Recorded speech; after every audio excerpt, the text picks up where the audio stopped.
You're listening to the Monday Morning Marketing Podcast for decision makers and action takers. And welcome back to another episode of the Monday Morning Marketing Podcast.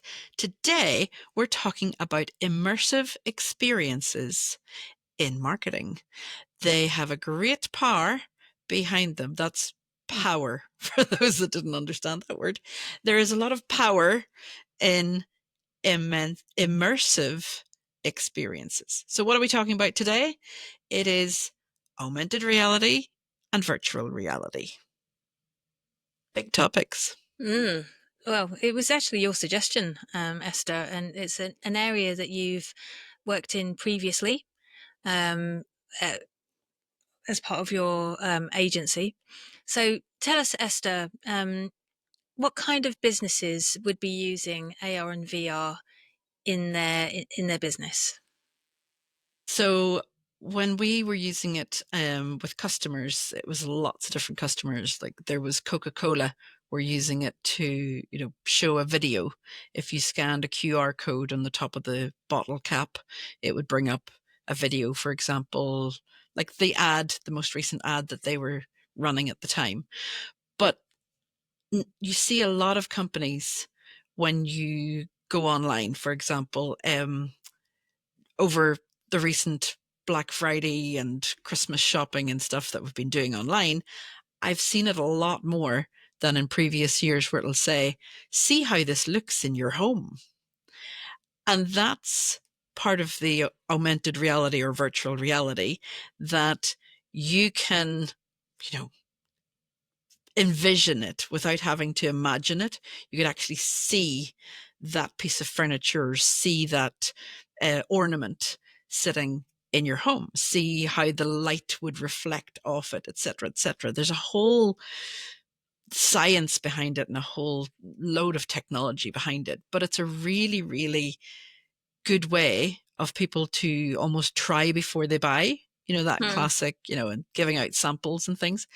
So it's when you go into places like IKEA or your local hardware shop or kitchen sales people, and they ask you for measurements, they ask you for a rough idea, or they come out to your house and take pictures, and then they transform that into something else. So it's a whole wonderful way of seeing something made into reality without spending a penny to make that reality, if that makes sense. Yeah, no, it definitely does. You were just reminding me, actually, during that rather long time where we were all stuck indoors, I visited online, of course, and Frank's house, and went through all the rooms and saw the hidey places and read, looked at the pictures on the walls and even picked up books and read them. And yeah, of course, I hadn't copped. That's all AR and VR as well. Yeah. So now, it was great to explore these places. Question about that though: did that then put you off going in real life? Did you sort of say, "Well, I've done it now. There's no point in going," or No, did it make you more curious? It made me more curious, because obviously I couldn't feel how cramped it was in that hidey place. I couldn't sort of smell the room. I couldn't touch. There was no tactile element to it, so there was no touching the wood of the door or picking up and feeling the weight of a hairbrush, which I'm sure is to come. I'm sure. But it gave me an inexorable taste of what it would be like. But on a personal level, I don't think it would ever stop me wanting to go there. Yeah. And that's the whole idea behind it. It's to give people that maybe can't get out or don't want to get out that sense of traveling, or that sense of, they do it for roller coasters as well. And you feel like you're on this roller coaster, and there's lots and lots of things that can be done with it. In terms of physical products, you can also have clothes shops that will, try on the clothes before you buy them and see what it looks like against your, your skin or whatever. See if the tone suits, see if the lighting, all Ah, this stuff. makeup. You see Yes. they do a scan of your face and you can find the right skin tone. And I guess we see that in filters all the time on TikTok and Hmm. Instagram and stuff. Yeah. There's even ones now for haircuts. Mm. Take a picture of your head and see what you would look like with short hair. See what you would, and obviously they're not perfect, especially if you go for the very free, the free or the very cheap versions. But the technology is progressing so quickly that there will be ways, like say, in the future to be able to feel that hairbrush in your hand, or to feel the texture of the clothes that you're putting on. If they're selling you a cashmere jumper, you want to be able to feel it. You want to, it reminds me a bit of the scratch and sniff. Do you remember years ago Oh yeah, yeah, in the yeah, yeah. UK we had this, especially it was coming up to around, we have this thing every year in the UK called Red Nose Day, so comic relief. And it raises money in a funny way for lots of charities. But this one year, or maybe various years, they sent out, or you could order it, a scratch card, and you would scratch it and smell it whenever it was a certain part of the show. So it gave you that experience of being there, of being in the audience, of smelling the slime or smelling the air freshener, or whatever it was that they were doing at that time. It was horrendous. It was really, really bad. It smelt like I can still smell it in my nose. Um, but those were the early days of this technology, of seeing it and being there without being there. You know, it's like people um, from the States who want to visit the Eiffel Tower, but maybe can't travel anymore. Just having that experience of going up in the lift elevator and, looking out over Paris. And I've been there in person. I don't think anything would compare, but it would give you that experience, like you said, with the Anne Frank house, that next best thing. Accessibility, I suppose, isn't Yes. it? Yeah. So it's for people who maybe can't get out, as in they have a physical impairment that they can't get out, or economical Yeah. impairment where they I don't have certainly couldn't have. I can't hop into a plane and fly over no, and visit the place. You know, it's just no. it's not practical. Yeah. So So I've got another question. yes. Um, as you were doing this for your clients, was there a? I mean, obviously it's been a while since you've done it, so it could have well changed. Probably has changed. But was there an enormous amount of work behind the scenes to make this a reality? Oh, of course. Of course, you need an awful lot of storage space in the cloud, and you need an awful lot of um, like if you have thousands of people scanning the QR code or logging into the experience at the same time, you need that hardware behind you. You need it not to crash. You need it to work flawlessly and function as if they were there, without the starting and stuttering, and without the glitching. And you need to want them to come back for more. Mm. And you need, for example, in the case of a QR code, you need to be able to change that at any given moment to a different ad, or a different um, sales pitch that they want to give, or a different image that they want to be projected onto the table in front of them, or whatever. So yeah, it was lots and lots of man hours, lots and lots of design time, lots of storage needed. There was lots of moving parts. And I'm sure it's got easier but harder at the same time. Can imagine. So, how much work was required by the client themselves in order to help you to do this? It depended on the project. So, for example, if it was the clothes, then they needed to provide photographs of all of the clothes that they had. So that could be thousands of pieces, because you've got all the different trousers and skirts and shirts and tops and blouses, etc., and in all the different colors. So they had to provide all of this, and then it had to be um, scanned into the computer so it got the right color and the right, because there's print colors and there's digital colors. So when it's all these different things, I'm and then nodding, but I have no clue what the difference is. okay, so your logo, for example, has certain colors in it. And if you have that on your website, there are certain numbers and digits that go with that number, Yeah, with yeah. that color. But if you go to print it, it's a different one so that it looks exactly the same. Because when you print, it's a different, because it's on texture and it's not digital, then it comes out different. If you use exact same numbers, it won't look the same. Interesting. Did not Yeah. know that. So you see Okay. lots of moving parts.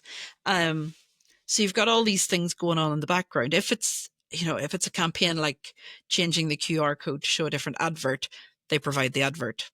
It's that one was probably the easiest one. It was just it happened.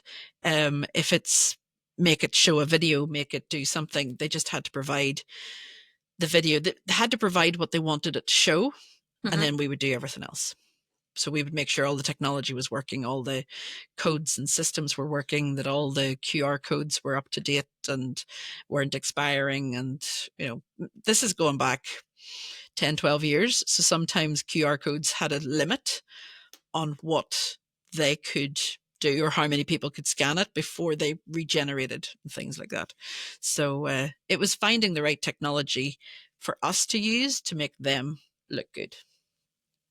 Okay, so we've now got some understanding of the work involved by the clients and obviously the man hours by yourselves. Um, in your experience, Esther, have you seen much of an uptick in people using AR and VR? Certainly, maybe in the last 5 years, or is it kind of still drumming along the same? I think it's coming along more now because you've got the Meta Quests and you've got the Apple, whatever they call theirs, um, which are like super expensive.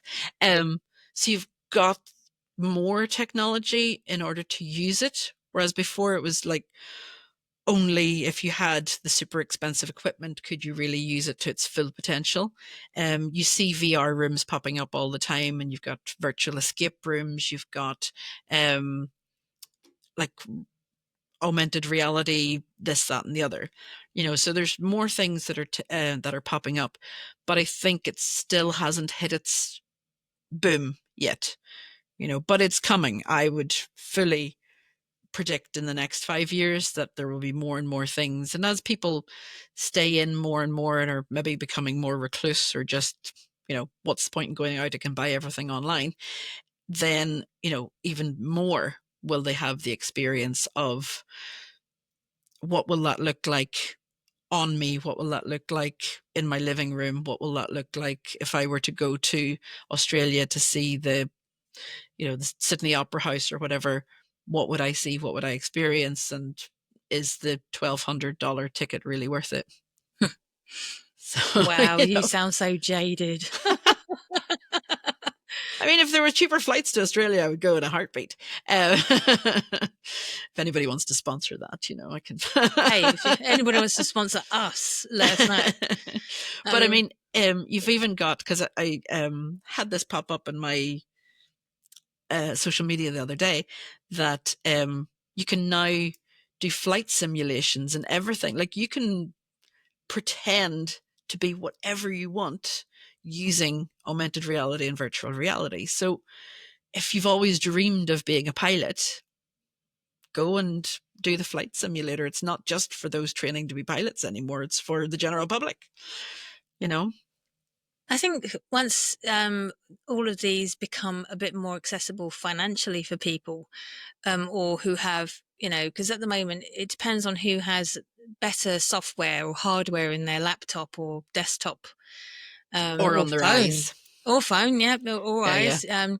So it really depends on who's got that kind of access at the moment, and that's why it's probably largely brands and Yes. bigger businesses that have access to this. Would you agree?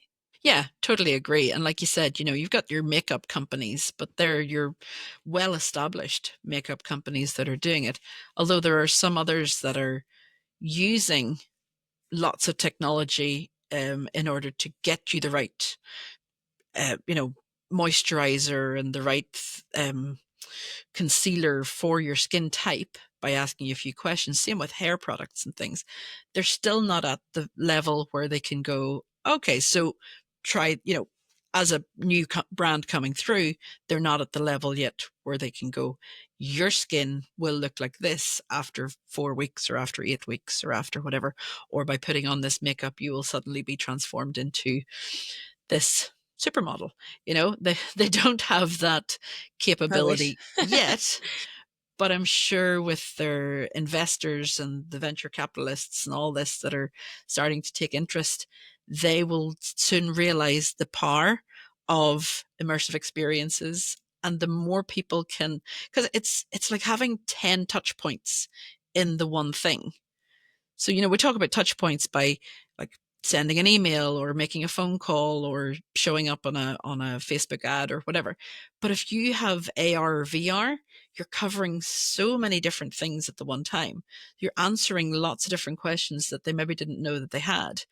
You're giving them more information than you could with just a simple video or with just a simple website. You're giving them all this stuff that it I mean, it's all relative really, Of but course, yeah. it might cut down the length of time it takes for people to make a buying decision. Yeah. So where do we find these resources, or do we have to go through an agency? Well, obviously, I would recommend going through an agency just to make your life easier because there's such a big learning curve if you were to try and do it yourself. You can start small by using a QR code and linking it to a video, but it's not the same as having it like a 3D video. You know, a 3D video is next level. So it's not as easy as just, oh, well, I've got a QR code and I can just put in a video of me talking. It's not as simple as that. It's a good place to start by using QR codes and things. But if you really want to give them an immersive experience, say that 3 times quickly, then you should go with an agency or someone who can help direct you in the correct way, because what you think you might want to put in the experience may not be what it actually is that they need. Okay, so if you want to stand out from your competitors, you have the budget and you have the resources where you've got the staff who can help run things in the background whilst you're preparing this, and you've got the time that it takes, because it could take months. Are we talking here? It could take months if you come, for example, you come to us and you say, I want to do this but I don't have anything prepared, then it's starting from scratch and it could take months. If you come and you already have all the 3D models of your latest product and you're ready to, just have us do the background part of see this in your room, etc., then it could be less time. But Right. again, it, like all good things in marketing, it depends. It really depends. Yeah. Yeah. Okay. Well, I hope we've given everybody something to think about today. Normally, we tend to talk about stuff that doesn't really cost a huge amount of money. Is a bit more practical, a bit more easy to access. But you know what? Marketing has to cover every area. And if you are intending to work with larger agencies, larger clients, larger brands in general, then you do have to kind of up your game a little. So you obviously did, and still do at this time. So go you, Esther. Um, so is there anything else we should tell our listeners before we finish up? Is there anything we haven't covered, Esther? Probably, but if they have any questions, they can reach out to me directly either through the podcast or through ipagroup.co. Awesome. Well, that's all time we have for today. I hope you found the topic of interest. As you can hear, we'd like to unburden our dual experts on what we know, and we're always happy to help where we can. So hit us up if you've got any other topics you'd like us to cover. And if you know of anybody who would like to guest speak on something that we haven't covered before, or have updates for us on anything we have covered before, then do let us know. So we'll be back next week with another podcast. Bye for now. Bye.